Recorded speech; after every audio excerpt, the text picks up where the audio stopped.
Nakita ng isang bata ang kanyang lolo na walang buhay at hati ang katawan, ngunit wala siyang naging reaksyon ni hindi siya napaluha kahit siya na lang ang kanyang pamilya. Biglang naalala naman nito ang mga panahon na masaya pa silang namumuhay. Nangunguha lang sila ng mga halamang gamot at ibinibenta. Pinagsabihan naman siya ng kanyang lolo na huwag niyang ipakita ang kanyang tunay na pagkatao sa mga hindi niya kakilala. Pero parang hindi niya gustong pigilan ang kanyang sarili at nakaramdam siya ng matinding galit.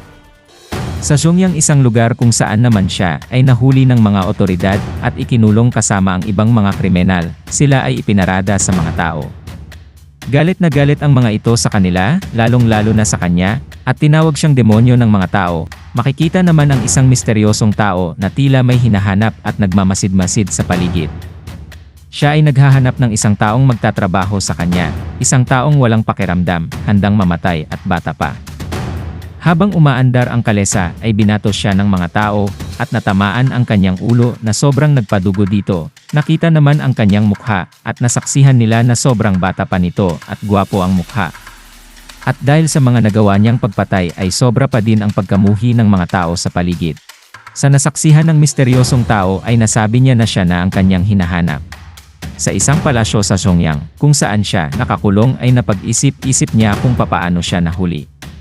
Nakasagupan niya ang tinawag niyang halimaw at ito ay gumagamit ng martial arts na naging dahilan ng kanyang pagkatalo. At mula noon ay napagtanto niya na gusto niyang matuto ng martial arts.